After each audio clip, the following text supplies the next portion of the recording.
بسم الله الرحمن الرحيم إن في خلق السماوات والأرض واختلاف الليل والنهار لآيات لأولي الألباب صدق الله العلي العظيم.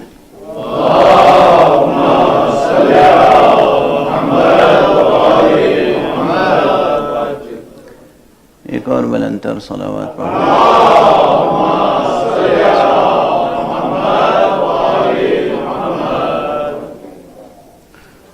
سرنامہ قرآنی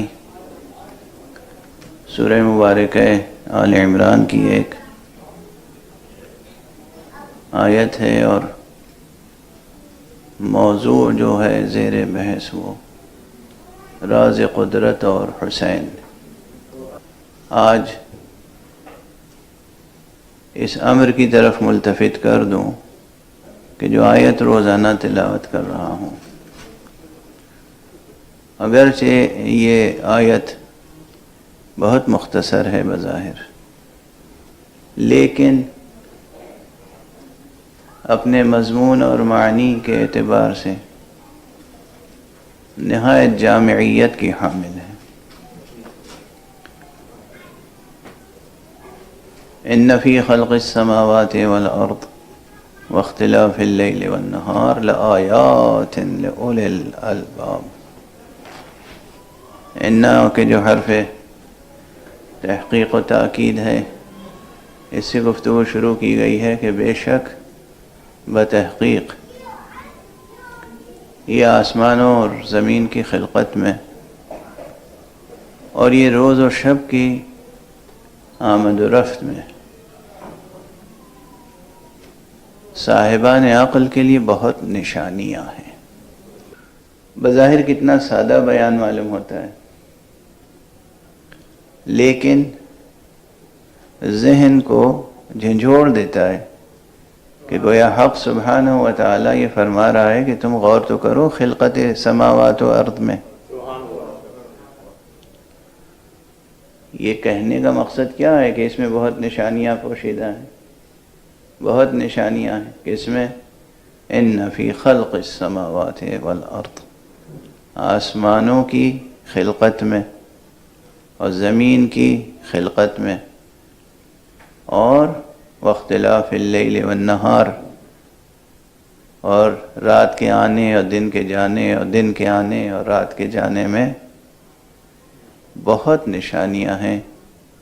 لآیات لأولی الالباب، عقل مندوں کے لیے، جوہر عقل رکھنے والوں کے لیے بہت نشانیاں ہیں.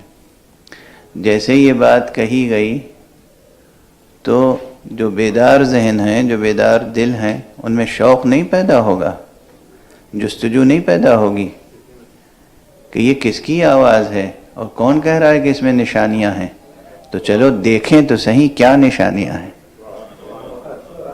پر جیسے ہی آپ نے اس جستجو کا آغاز کیا کہ کیا نشانیاں ہیں، وہیں آپ کا وہ سفر شروع ہو گیا جو منظور نظر الہی ہے. وہ آپ کو ساکت و صامت و جامد نہیں دیکھنا چاہتا. حق سبحانہ و تعالی چاہتا ہے کہ آپ ہمیشہ حرکت جوہری کے تابع رہیں، بڑھتے رہیں آگے اور اٹھتے رہیں بلندیوں کی طرف. یہ آیت، یہ آیات، یہ نشانیاں، یہ سب اسرار قدرت ہیں، بلکہ ایک ایک آیت اور ایک ایک نشانی کے پیچھے نہ جانے کتنے رازہائے قدرت پوشیدہ ہیں. ہم لوگ علم کلام کی زبان میں یا عرف عام میں جسے معجزہ کہتے ہیں، قرآن اسے آیت کہتا ہے. قرآن مجید میں لفظ معجزہ نہیں آیا ہے، البتہ اس روٹ ورڈ سے، اس مادے سے اور بعض الفاظ آئے ہیں، جیسے معجزین کا لفظ آیا ہے اور الفاظ آئے ہیں، لیکن خود لفظ معجزہ نہیں آیا ہے اس مفہوم میں جس مفہوم میں ہم آپ استعمال کرتے ہیں. اس مفہوم میں لفظ آیت ہے. اور بار بار قرآن مجید نے اعلان کیا کہ کائنات میں اللہ کی آیتیں بکھری ہوئی ہیں. بکھری ہوئی ہیں اللہ کی آیتیں، اپنی وحدانیت کے تعلق سے، اپنی حقانیت کے تعلق سے، اپنے کلام قرآن مجید کی حقانیت کے تعلق سے، اپنے نبی محمد مصطفیٰ صلی اللہ علیہ وآلہ وسلم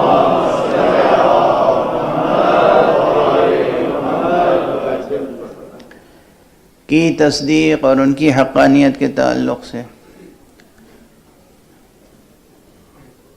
اس کائنات میں حق سبحانہ و تعالیٰ نے بکھری ہوئی نشانیوں کی طرف بار بار متوجہ کیا ہے، اور ان نشانیوں کو بلکہ برسبیل استقراء اگر ہمت ہو، حوصلہ ہو، اور یہ ہمت نہیں ہے تو پیدا کرنے کی ضرورت ہے، یہ حوصلہ نہیں ہے تو پیدا کرنے کی ضرورت ہے کہ اللہ سبحانہ و تعالیٰ کی ایک ایک نشانی کو انسان اپنے غور و فکر کا محور بنائے، اس کا مطالعہ کرتا جائے، اور اگر حب الہی کا چراغ روشن ہے، اگر دل میں آتش عشق الہی موجود ہے، تو پھر انسان سکون سے بیٹھ نہیں سکتا جب تک کہ اللہ سبحانہ و تعالیٰ سے متعلق ایک ایک آیت کا مطالعہ نہ کر لے، جو کہ آسان نہیں ہے، بلکہ ہم اپنی انسانی محدودیتوں کو سامنے رکھ کر اگر یہ کہیں کہ ممکن بھی نہیں ہے تو بھی درست ہے۔ ممکن نہیں ہے کہ ہم حق سبحانہ و تعالیٰ کی تمام آیتوں، تمام نشانیوں کا احاطہ کر سکیں، احصاء کر سکیں، لیکن وہ آتش شوق، وہ آتش عشق، وہ انسان کو ضرور مجبور کرے گی کہ جہاں تک ممکن ہو وہاں تک آگے بڑھ سکیں، جتنی اللہ کی نشانیوں کا مطالعہ کر سکیں، جتنی اللہ کی آیتوں کا مطالعہ کر سکیں، جتنے معجزات کا مطالعہ کر سکیں۔ اور اس لحاظ سے میں ایک جملہ یہاں ٹھہر کے عرض کروں کہ اللہ سبحانہ و تعالیٰ کی بڑی نشانیوں میں سے ایک نشانی تو خود انسان کا وجود ہے، آپ کا وجود، آپ کا وجود بھی اللہ سبحانہ و تعالیٰ کی ایک نشانی ہے۔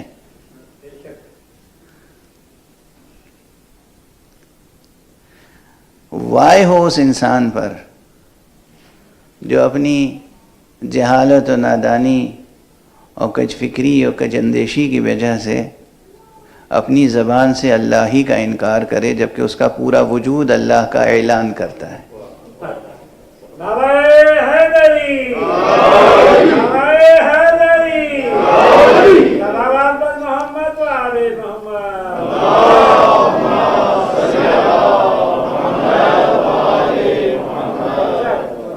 تو انسان خود ایک آیت الہی ہے، ایک نشانی ہے اللہ کی۔ وہ مشہور شعر ہے عربی کا، اکثر میں دہرا دیتا ہوں کہ وفی کل آیت وفی کل شیء لہ آیت وفی کل شیء لہ آیت تدل علی انہ واحد۔ ہر شے میں ایک نشانی ایسی موجود ہے جو دلالت کرتی ہے کہ وہ ذات پاک ایک ہے۔ اس شعر کا حسن یہ ہے کہ یہ صرف یہ نہیں کہہ رہا ہے کہ ہر شے دلالت کرتی ہے کہ کوئی خالق ہے، یہ شاید ہر شے میں کوئی نشانی ہے جو دلالت کرتی ہے کہ کوئی معبود ہے، نہیں، وحدانیت کی بات کر رہی ہے۔ یہ بیت وحدانیت کی بات کر رہی ہے، یہ شعر وحدانیت کی بات کر رہا ہے کہ ہر شے میں ایک ایسی نشانی پائی جاتی ہے جو دلالت کرتی ہے کہ وہ ایک ہے، تدل علی انہ واحد۔ تو حق سبحانہ و تعالیٰ کا، معبود برحق کا، خالق کا اقرار بھی انسانی عقل کی سعادت مندی ہے، اور اس کی وحدانیت کا اعتراف بھی انسانی عقل کی سعادت مندی ہے۔ ہستی کے تمام مظاہر میں وہ اسرار پوشیدہ ہیں، وہ رازہائے قدرت پوشیدہ ہیں جو ذہن انسانی کو اس حقیقت یکتا و یگانہ کی طرف ملتفت کرتے ہیں، متوجہ کرتے ہیں، منتقل کرتے ہیں اور دل کو اس کی طرف لے جاتے ہیں۔ لیکن یہ انسان ہے جو اکثر نشانیوں کو دیکھ کر غفلت برتتا ہے۔ اس لیے ہم ان مجالس میں بطور خاص ان نشانیوں کا تذکرہ کرتے ہیں جو ایسی ناطق نشانیاں ہیں جن کے آگے آ کے کوئی بھی سرکش، کوئی بھی طاغوت کچھ کر سکتا ہے مگر خدا کا انکار نہیں کر سکتا۔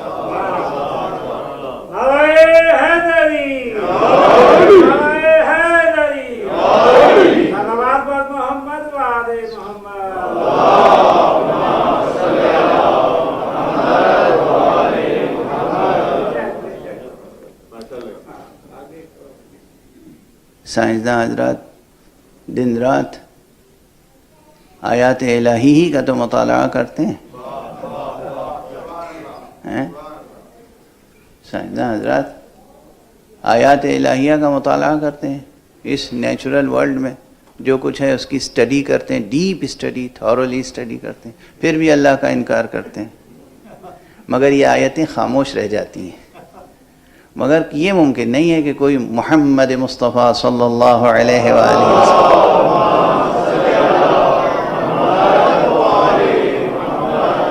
کے سامنے آئے اور اللہ کی بات شروع ہو اور پھر وہ اٹھ کے چلا جائے، اللہ کا منکر ہی رہ جائے۔ یہ ممکن نہیں ہے۔ یہ ممکن نہیں ہے کہ کوئی امیر المومنین علی ابن ابی طالب علیہ السلام کے محضر میں آئے اور پھر وہ گفتگو کرے، مناظرہ کرے اور پھر ملحد کا ملحد رہ جائے۔ یہ ممکن نہیں ہے کہ کوئی حسن اور حسین کے سامنے آئے، گفتگو کرے اور پھر بھی دہریے کا دہریہ رہ جائے۔ یہ ممکن نہیں ہے۔ اسی لیے ایک قرآن نہیں بلکہ اس عالم ہستی میں جتنی اللہ سبحانہ و تعالیٰ کی آیتیں ہیں سب صامت ہیں، اور یہ وہ ہیں جنہیں اللہ کی ناطق نشانیاں کہتے ہیں۔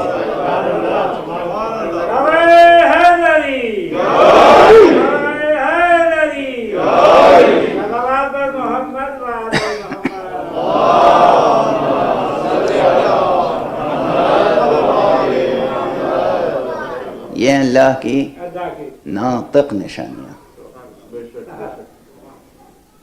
ممکن نہیں ہے کہ ان کے سامنے کوئی آ کے حق کا یا حقیقت کا یا حق کے کسی اسم کا یا حق کی کسی صفت کا انکار کر کے گزر جائے۔ ممکن نہیں۔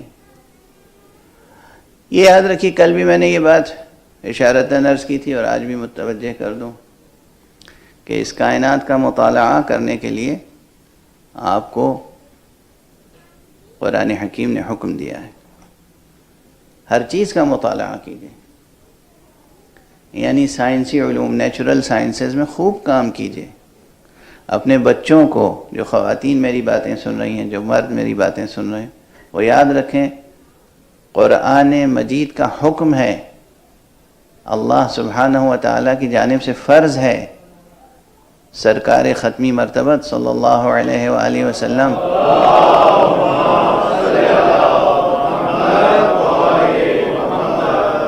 کی جانب سے آپ پر یہ فریضہ عائد کیا گیا ہے کہ آپ اپنے بچوں کو، خود آپ اور آپ اپنے بچوں کو نیچرل سائنسز کے مطالعے کی طرف لے جائیں، سائنٹسٹ بنائیں، زمین سے آسمان تک، اسپیس سے متعلق جو سائنسز ہیں ان میں، زمین سے متعلق جو سائنسز ہیں ان میں، سائنسی موضوعات پر بچوں کو سب سے زیادہ دلچسپی پیدا کریں، فریضہ سمجھ کر، عبادت سمجھ کر، اور حضور کی آرزو کو پورا کیجیے، اور ملت امت سلمان فارسی کے نقش قدم پر آگے بڑھیے۔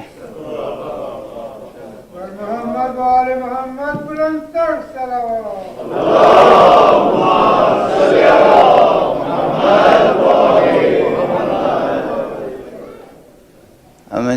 سلمان فارسی کہہ دیا تاکہ آسانی سے ذہنوں تک بات پہنچ جائے، ورنہ حضرت سلمان کو سلمان فارسی کہنا نہیں چاہیے، اس لیے کہ حضور نے نسبت بدل دی تھی، اس لیے سلمان محمدی ہیں۔ اور کیا شیریں وہ واقعہ ہے، کیا لطیف وہ واقعہ ہے کہ جس میں کسی نے نعوذ باللہ عربی نخوت کے تحت پوچھا، سلمان تمہارے باپ کا کیا نام ہے، تمہارا نسب کیا ہے؟ تو سلمان نے فخر سے کہا انا سلمان ابن اسلام، میں سلمان ہوں فرزند اسلام۔ اس میں کتنا بڑا درس پوشیدہ ہے۔ آپ کہیں کے ہوں، ہندی ہوں، چینی ہوں، جاپانی ہوں، امریکی ہوں، عرب ہوں، ایرانی ہوں، آپ کو ابن اسلام ہونا چاہیے۔ آدمی ہونے کی حیثیت سے ابن آدم ہونے سے زیادہ بڑا شرف آپ کے لیے ہے انسان ہونے کی حیثیت سے ابن اسلام ہونا۔ کتنی عظیم نسبت ہے۔ اور جب آپ ابن اسلام بنیں گے تو معلوم ہے کیا احترام ملے گا آپ کو، کس مقدس حلقے میں داخل ہو جائیں گے۔ جب انسان اپنے پورے وجود کے ساتھ خود کو ابن اسلام بنا لے گا تو جو ابو الاسلام ہے وہ کہے گا ھذا منا اہل البیت، یہ تو ہم اہل بیت میں سے ہے۔ ایک صلوات پڑھ دیجئے محمد و آلہ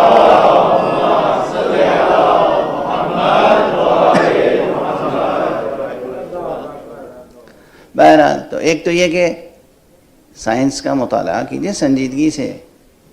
دوسری بات، یہ دو زاویے ہیں، یہ دو سورسز ہیں، ایک طرف ہے سائنس، انسانی کوششوں کے نتیجے میں علوم کا سرمایہ، اور ایک طرف ہے وحی الہی۔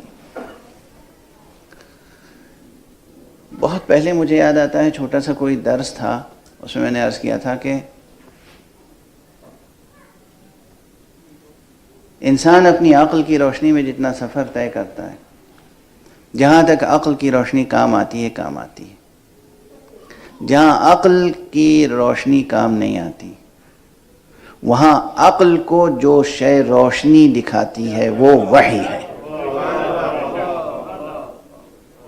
وہ وحی الہی ہے۔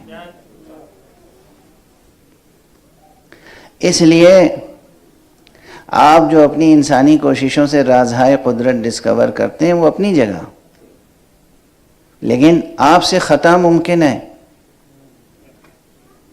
خطا اجتہادی ہر جگہ ممکن ہے، لیکن جب ادھر سے کوئی نبأ لے کر آتا ہے، ادھر سے کوئی خبر لے کر آتا ہے، ادھر سے جو وحی آتی ہے، خالق کائنات کی طرف سے جو راز منکشف کیے جاتے ہیں، اس میں خطا کا امکان نہیں ہے، اس میں خطا کا امکان نہیں ہے۔ یہ اور بات ہے کہ وہ اسی لیے حق سبحانہ و تعالی نے اپنی طرف سے آنے والے پیغمبروں کے لیے بھی ایک کچھ نشانیاں تو یہ ہیں جو اس کی ذات و وحدانیت پہ دلالت کرتی ہیں، لیکن کچھ نشانیاں وہ ہیں کہ جو اس کی طرف سے آنے والی شخصیتوں کی صداقت پر دلالت کرتی ہیں۔ چنانچہ جو لوگ معجزات کا انکار کرتے ہیں ان کے لیے یہ ایک نکتہ ہی بہت اہم ہے کہ بھئی یوں تو دنیا میں کوئی بھی اٹھ کے کہہ دے میں نبی ہوں، کہیں سے جس کا دل چاہے وہ اٹھ جا کے دے میں نبی ہوں، میرے اوپر وحی نازل ہوئی ہے، آپ مان لیں گے؟ اگر آپ نے مان لیا تو معلوم ہے کیا ہوگا؟ آپ انسانی فطرت سے خارج ہو جائیں گے، آپ کچھ بھی ہوں گے، انسان کہلانے کے لائق نہیں رہ جائیں گے۔ یوں ہی ایک شخص نے کہہ دیا میں نبی ہوں، آپ نے ایمان تصدیق کر دی اس کی اور آپ اس پر ایمان لے آئے۔ یہ لازم ہے کہ جب بھی کوئی شخص کہے کہ میں اللہ سبحانہ و تعالیٰ کی طرف سے عہدہ رکھتا ہوں، منصب رکھتا ہوں، تو آپ اس سے اس کی سند دریافت کریں۔ اب عام طور پہ تعلیمی مراحل میں یہ مثالیں دی جاتی ہیں، چلیے میں پہلے دے چکا ہوں میں بھی، اور اس وقت بھی دہرا دیتا ہوں تاکہ بچوں اور نوجوانوں کے لیے ایک مثال رہے جو کہ عام مثال ہے۔ مثالیں تو عام طور پہ عام ہوتی ہیں۔ انگلینڈ کا کوئی شخص یو کے کا بھارت چلا جائے اور ایئرپورٹ پہ اتر کے کہے کہ میں ایمبیسڈر بنا کے بھیجا گیا ہوں، کوئی بھی، تو یہ بھارت کا جو امیگریشن آفیسر ہے مان لے گا؟ وہ کہے گا جناب وہ ایمبیسڈر کے کچھ خاص کاغذات ہوتے ہیں وہ دکھائیے تو ہم مان لیں گے۔ تو آپ ایک کنٹری کے ایمبیسڈر کو ایسے ہی نہیں تسلیم کرتے، اور اللہ کی طرف سے جس کا جی چاہے اٹھ کے کہہ دے میں نبی ہوں، اور آپ تسلیم کر لیں گے؟ وہاں لازم ہے کہ آپ اس کی نبوت، اس کی رسالت، یا اگر کوئی کہے میں اللہ کی طرف سے امام ہوں تو پھر اس کی امامت کی سند، گواہی، سرٹیفکیٹ طلب کریں گے۔ اسی گواہی، اسی سرٹیفکیٹ، اسی نشانی کا نام ہے معجزہ۔ کیوں معجزہ ہی کیوں؟ یعنی صرف اچھا کردار، اچھا اخلاق، اچھا بیہیویئر، اچھی سیرت، اچھا طور طریق کافی نہیں ہے؟ جی ہاں، بالکل کافی نہیں ہے۔ یہ صاحب بہت اچھے ہیں، بچپن سے میں جانتا ہوں، کبھی انہوں نے زبان سے ایک کلمہ جھوٹ نہیں کہا، اور کبھی کسی محمل قسم کے کھیل میں مشغول نہیں ہوئے، کوئی بیہودہ بات نہیں کی انہوں نے، اس لیے میں کہہ سکتا ہوں کہ یہ رسول ہیں اللہ کے۔ یہ بات معقول ہوگی؟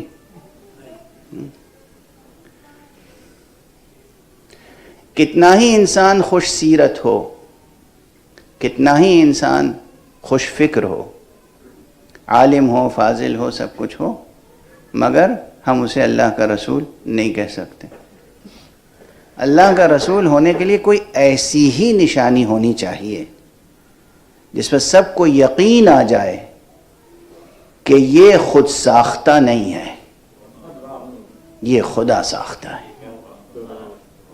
اس نے خود ادعا نہیں کیا ہے، خود دعویٰ نہیں کیا ہے، اور اس کے خاندان نے اس کو حکومت و سلطنت حاصل کرنے کے لیے نہیں بنایا ہے، اور اس کے ملک و معاشرے کے لوگوں نے، اس کے قبیلے کے لوگوں نے، اس کی قوم نے اس کو نہیں بنایا ہے، بلکہ اسے خدا ہی نے بنایا ہے۔ خدا ہی نے بنایا ہے، یہ ثابت ہونے کے لیے ضروری ہے کہ وہ عمل صادر ہو جو کسی انسان کے بس میں نہ ہو، جس کے آگے ہر انسان عاجز ہو جائے، اسی کو کہتے ہیں معجزہ۔ وہ بات جو عاجز کر دے اسے کہتے ہیں معجزہ۔ اس معجزے میں بھی اسرار قدرت ظاہر ہوتے ہیں، علماء بھی اسرار قدرت ظاہر کرتے ہیں، لیکن یہاں معجزے میں بھی اسرار قدرت ظاہر ہوتے ہیں، اور یہ اسرار قدرت چونکہ بلا واسطہ انسان ظاہر ہوتے ہیں، اس لیے یقین ہو جاتا ہے کہ کوئی اور طاقت ہے جس نے اسے بھیجا ہے۔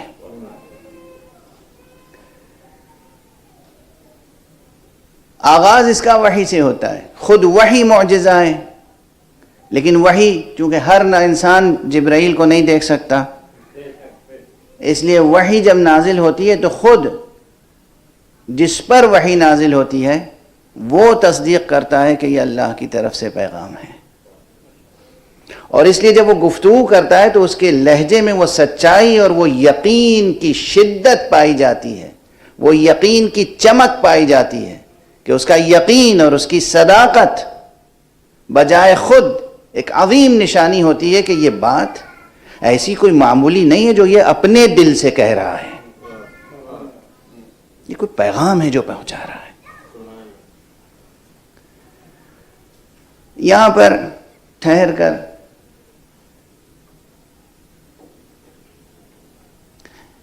میں کہنے تو کچھ اور جا رہا تھا، لیکن ایک دم سے حضرت حافظ کا ایک شعر یاد آ رہا ہے، آپ حضرات ایک صلوات پڑھیں تو میں گزارش کروں۔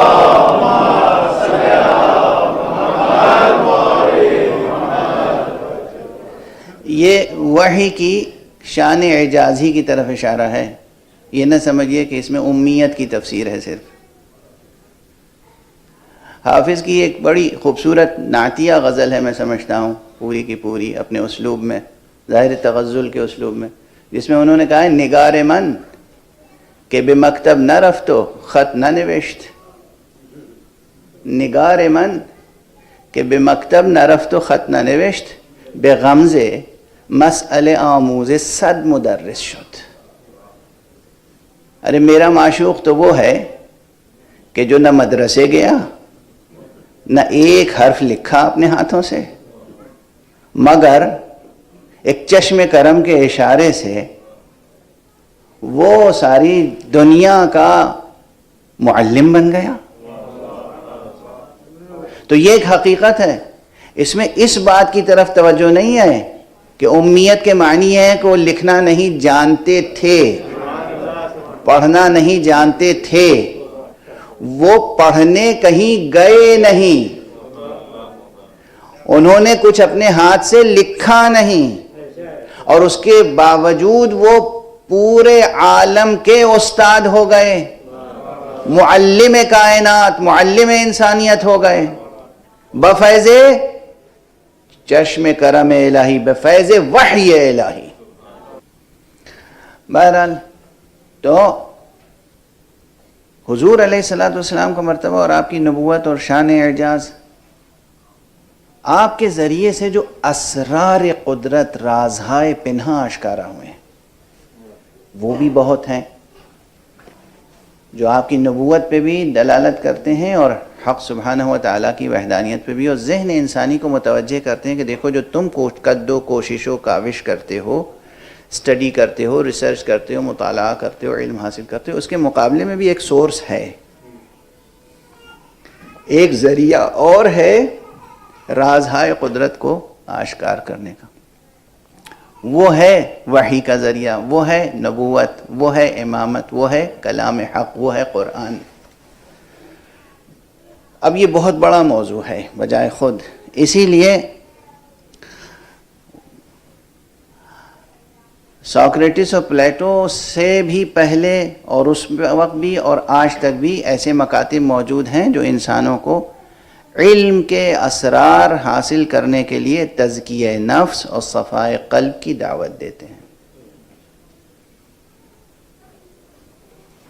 ٹھیک ہے، ایک ذریعہ یہ ہے کہ آپ خوب محنت کیجئے، لکھیے، پڑھیے، رٹیے، یاد کیجئے، تجربہ کیجئے، ایکسپیریمنٹ کیجئے۔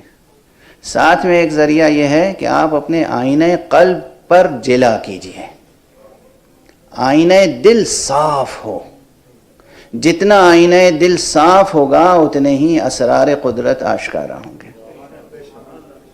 یہ نہیں کہ آپ نبی ہو جائیں گے، یہ نہیں کہ آپ رسول ہو جائیں گے، لیکن دل کا آئینہ جتنا صاف ہوگا اتنے ہی قدرت کے راز آپ کے دل پر آشکار ہوں گے۔ اور اگر دونوں محنتیں یکجا ہو جائیں، علمی اجتہاد بھی ہو اور تزکیہ، سیر و سلوک، صفائے قلب بھی ہو، ذہن بھی صاف ہو، تو پھر کیسی شخصیتیں بنیں گی؟ پھر ایسی شخصیتیں بنیں گی کہ یہ شخصیتیں اپنی ذات سے نبی اور امام کی طرف دلالت کریں گی، یہ بتائیں گی کہ اگر ہم ایسے ہیں تو سمجھ لو ہمارے امام کیسے ہوں گے، ہم ایسے ہیں تو سمجھ لو ہمارے رسول کیسے ہوں گے۔ جیسے رسول یہ بتاتے ہیں کہ ہم جس کو سجدہ کرتے ہیں بس سمجھ لو کہ وہ خدا اور معبود کیسا ہوگا۔ ایک صلوات پڑھ دیجئے محمد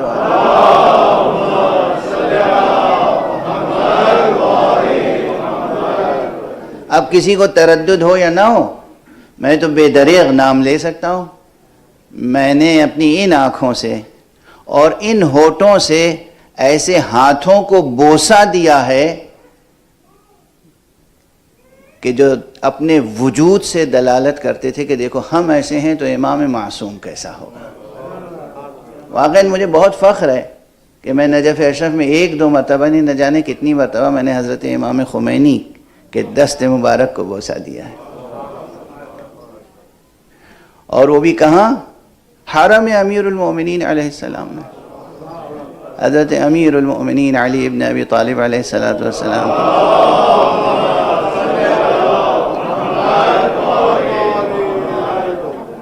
اور یہ منحصر بے فرد شخصیت اپنے لحاظ سے تو ہے، لیکن ہمارے ہاں جو تسلسل ہے علماء کا، مرجعیت کا، یہ بہت زرعی تسلسل ہے، اس سے غفلت نہ کریں۔ یہ وہ علماء اعلام ہیں جو فقیہ بھی ہیں، مجتہد بھی ہیں، عارف بھی ہیں، جن کے ہاں اجتہاد بھی ہے، یعنی انسانی قد و کاوش، اور جہاں صفائے قلب بھی ہے کہ جہاں واقعاً اسرار الہی منکشف ہوتے ہیں اور معصوم کی چشم کرم ان پر ہوتی ہے۔ بہرحال یہ درمیان میں بات آ گئی، میں بہت سی کڑیاں حذف کرنا اس میں مناسب نہیں سمجھتا ہوں، چونکہ یہ بچے بڑے بزرگ جو مجلسیں سنتے آ رہے ہیں وہ تو ایک لفظ سن کے نہ جانے کہاں پہنچ جاتے ہیں، آخری مطلب تک پہنچ جاتے ہیں۔ بچوں کے لیے مشکل ہے، حالانکہ ان کے لیے تو مشکل در مشکل ہے، میری زبان ہی مشکل ہے۔ یہ کام آپ حضرات کا ہے کہ ان بچوں کو ان مطالب کو ان کی زبان میں سمجھائیں، یہ آپ کا فریضہ ہے۔ لیکن بہرحال اختتام مجلس سے قریب آنے کے لیے جو مقدمات عرض کر سکتا ہوں بس اب انہی پر اکتفا کروں گا کہ نبی کے واسطے سے، وحی الہی کے واسطے سے اور الہام کے واسطے سے جو رازہائے قدرت منکشف ہوتے ہیں ان پر، وہ بھی بے شمار ہیں، اور بہت سے راز، بہت سے اسرار، بہت سے آیات وہ ہیں جو مستقبل انسانی سے متعلق ہیں۔ مثلا کون، کب، کس وقت، کس جگہ پر، کس کیفیت میں دنیا سے جائے گا، کون بتا سکتا ہے؟ میڈیکل سائنس اتنی ترقی کر چکی ہے،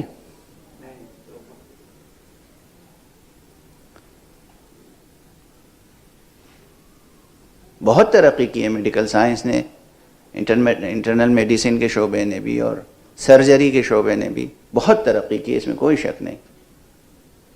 مگر کوئی ڈاکٹر یہ بتا سکتا ہے کہ یہ اتنے بج کے اتنے منٹ پر اور اس کیفیت کے ساتھ دنیا سے جائے گا؟ جب یہ جا رہا ہوگا تو کون سا لفظ زبان پر ہوگا؟ یہ کوئی کہہ سکتا ہے؟ اور اب اگر کوئی کہے کہ فلاں شخص جب اس دنیا سے جائے گا تو ممکن نہیں ہے کہ جب تک اس کے گلے میں صلیب نہ ڈال دی جائے اس وقت تک یہ دنیا نہیں چھوڑے گا، اور یہ بات ہو کر رہے، یا اور اسی طرح، اب بس وقت میں دامن وقت میں بالکل گنجائش نہیں ہے، تو میں یہ عرض کروں کہ رسول اللہ صلی اللہ علیہ وآلہ وسلم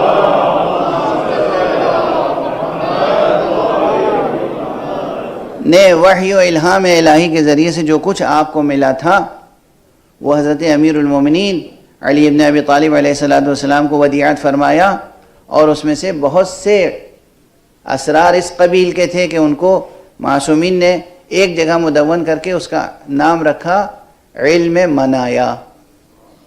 علم منایا، منایا منیہ کی جمع ہے یعنی موت، کب، کس کی، کہاں، کس طرح موت واقع ہوگی،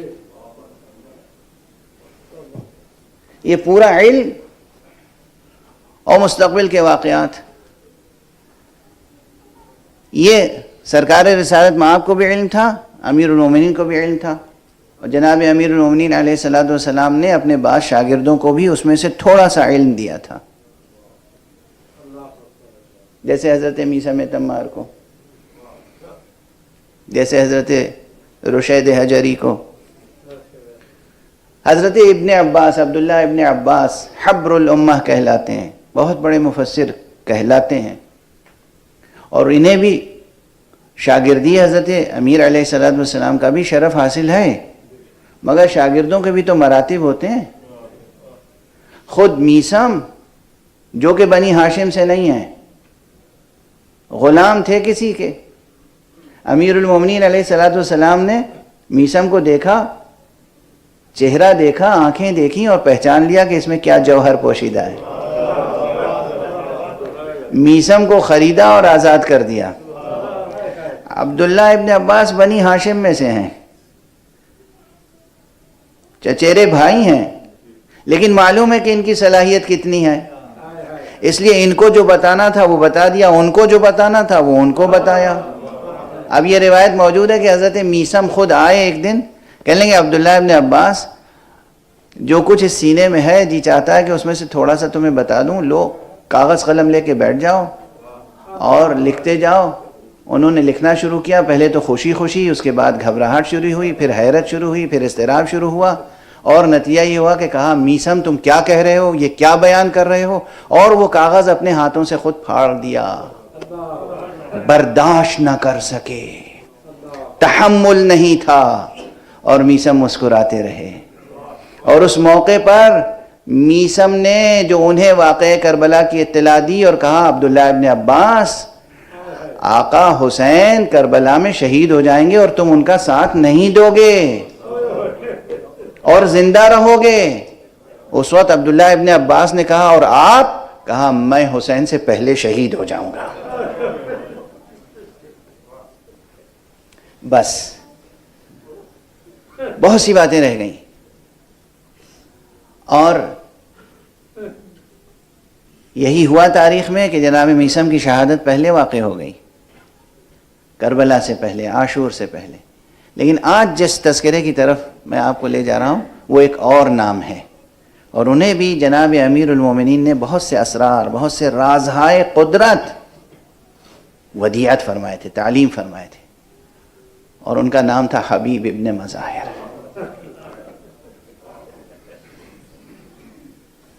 حبیب جب کربلا آئے ہیں تو معلوم ہے نا، بس اب دامن وقت میں گنجائش نہیں، میں آج جی چاہتا تھا کہ دل کھول کے حبیب کے مصائب پڑھوں، مگر اب جو چند منٹ رہ گئے ہیں اس میں جو کچھ عرض کر سکوں گا عرض کروں گا۔ حبیب کا بڑا مرتبہ ہے، حبیب ان میں سے ہیں جنہیں محفوظ عن الخطا کہا جا سکتا ہے۔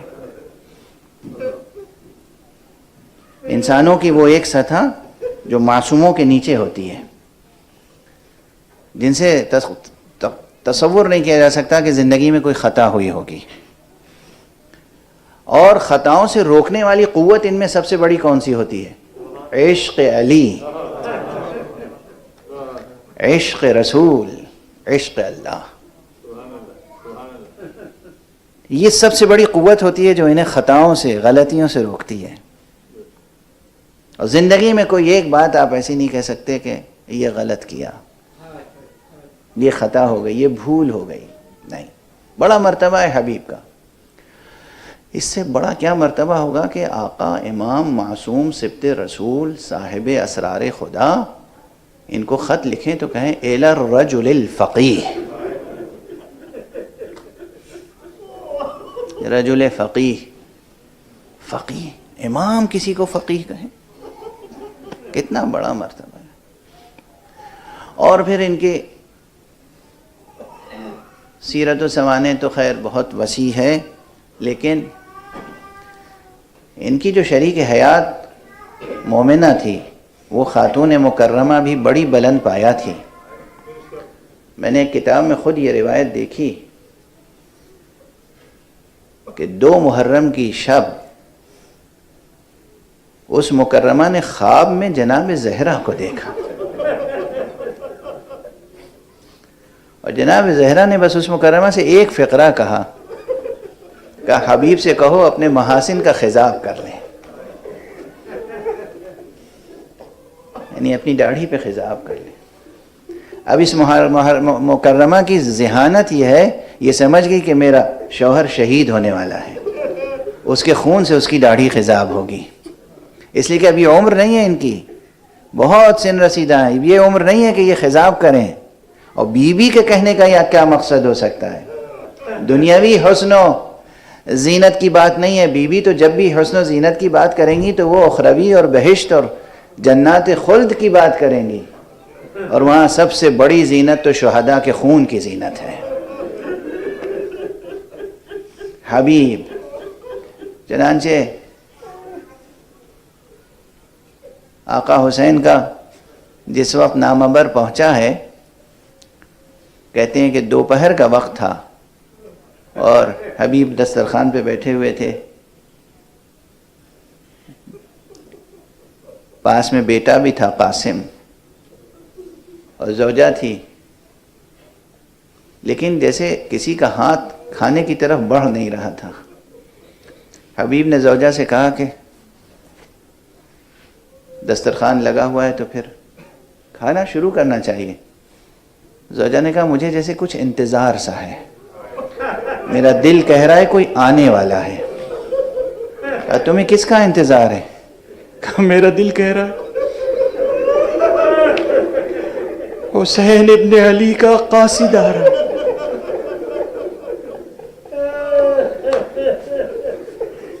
حبیب نے کہا حسین کا قاصد آ رہا ہے، تمہیں کیسے اندازہ؟ ابھی نہیں ذکر کیا، بعد میں خواب کا تذکرہ کیا، لیکن جیسے یہ مکالمہ ہو ہی رہا تھا کسی نے دق الباب کیا۔ حبیب اٹھ کر مضطربانہ دروازے کی طرف گئے، دیکھا کوئی شخص ہے، کہا کون ہو؟ کہا انا برید الحسین، میں حسین ابن علی کا قاصد ہوں، تمہارے لیے خط لایا ہوں۔ خط کھولا، پڑھا، آنکھوں سے لگایا، بوسہ دیا، خوب گریہ کیا، اور گریہ اس امر پہ کیا وہ وقت آ گیا کہ اس کائنات کا مددگار مجھے مدد کے لیے طلب کرے۔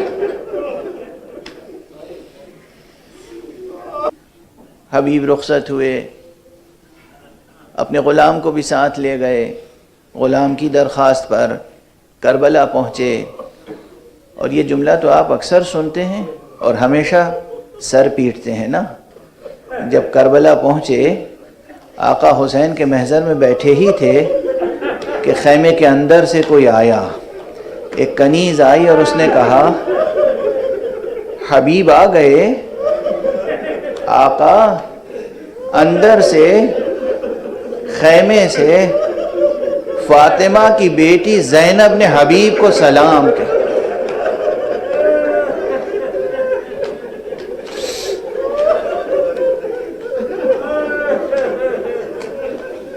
بس یہاں ٹھہر کر عموماً یہ بات نہیں گزارش کی جاتی ہے جو تسلسل کلام میں بھی ہے، اور میں گزارش کرنا چاہتا ہوں کیونکہ میں نے خود اپنی آنکھوں سے یہ روایت پڑھی کتاب میں، اس لیے گزارش کر رہا ہوں۔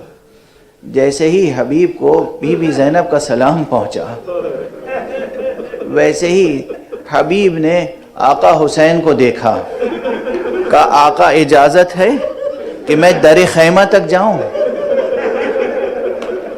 اجازت ہے کہ میں خیمے کے دروازے تک جاؤں اور میں بی بی سے کچھ عرض ادب کرنا چاہتا ہوں؟ کہا حبیب جاؤ، تمہارا رتبہ یہ ہے، تم جاؤ، تم زینب سے گفتگو کر سکتے ہو، جاؤ۔ حبیب دروازے پر آئے، خیمے کے دروازے پر، ادھر بی بی زینب ہیں، ادھر حبیب۔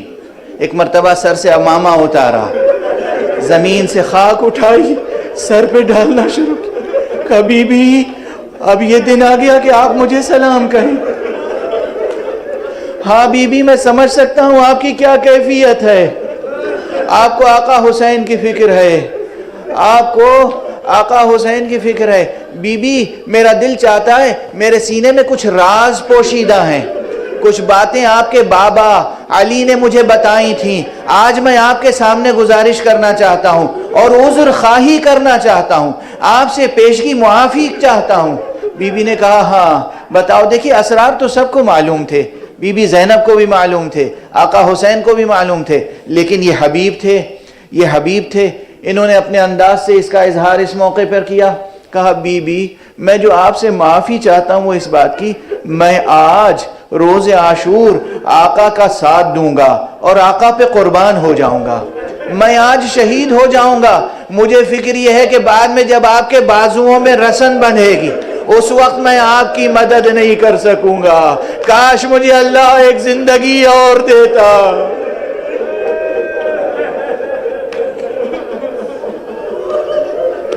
کاش خدا مجھے زندگی دیتا، میں آقا حسین پہ قربان ہونے کے بعد پھر جی جاتا اور پھر آپ کے بازوؤں میں رسن باندھنے والوں سے جنگ کرتا، جہاد کرتا، آپ کا ساتھ دیتا۔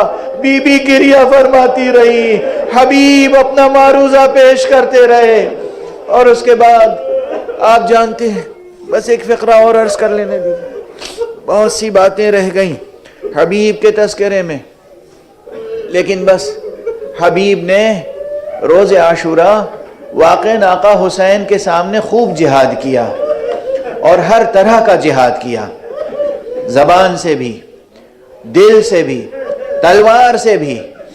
حبیب کا جہاد، حبیب کا مجاہدہ بہت عظیم الشان ہے، اور اس بڑھاپے میں ظاہری اعتبار سے بوڑھے حبیب، ضعیف حبیب، اس وقت بعض روایتوں میں کہ آپ نے اپنی تلوار سے تقریباً 60 نامی گرامی دشمنوں کو قتل کیا، اور اس کے بعد دشمنوں نے جب چاروں طرف سے گھیر لیا اور حبیب ریگ گرم کربلا پر شہید ہوئے اور ان کا سر قلم کیا گیا، تو جس نے سر قلم کیا اس نے پہلے تو اس سر کو خود لشکر عمر ابن سعد میں گھمایا پھرایا، ایک ایک کو دکھایا فخر کے انداز میں کہ دیکھو ہم وہ ہیں کہ ہم نے حبیب کا سر قلم کیا ہے۔ اس کے بعد اس نے اپنے گھوڑے کی گردن میں باندھ لیا۔ اب بس ایک فقرہ، جب 11 محرم کو کربلا سے اسیروں کا قافلہ کوفے میں داخل ہوا تو سارے شہداء کے سر نوک نیزہ پر بلند تھے، حبیب کا سر کسی نیزے پہ نظر نہیں آیا، تو حبیب کا بیٹا جس کا نام قاسم تھا اس نے اپنے بابا کا سر تلاش کرنا شروع کیا، اور دشمنوں کی صف میں داخل ہوا، دیکھا ایک گھوڑے میں حبیب کا سر بندھا ہوا ہے۔ اس نے اس شخص سے جس کا وہ گھوڑا تھا کہا یہ سر کس کا ہے تو جانتا ہے؟ کہا مجھے معلوم ہے یہ حبیب ابن مظاہر کا ہے۔ کہا تو مجھے پہچانتا ہے؟ کہا میں نہیں پہچانتا۔ کہا میں حبیب کا بیٹا قاسم ہوں، کیا یہ ممکن ہے کہ تو مجھے تھوڑی دیر کے لیے یہ سر دے دے؟ یہاں یہ بھی روایت ہے، بعض حضرات نے ذکر کیا ہے کہ اس نے کچھ پیسے طلب کیے، اس بیٹے نے پیسے دیے، بابا کا سر لایا، بابا کے سر سے خون کو صاف کیا، زلفیں صاف کی، ریش مبارک صاف کی، سامنے رکھ کے دیر تک پیار کیا، دیر تک گریہ کیا، اور پھر مجبور ہو کر پھر سر واپس کر دیا۔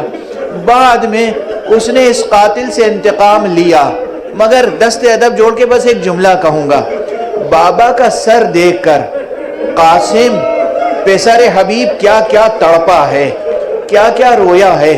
اب آپ اندازہ کیجئے سکینہ کے دل کی کیا کیفیت ہوگی، جو کربلا سے کوفے سے شام تک مسلسل نو کے نیزہ پر نگاہوں کے سامنے بابا کا سر ہے۔ لیلا کے دل کی کیا کیفیت ہوگی، مسلسل نگاہوں کے سامنے اکبر کا سر ہے۔ زینب کے دل کی کیا کیفیت ہوگی، مسلسل نگاہوں کے سامنے آؤ محمد کا سر۔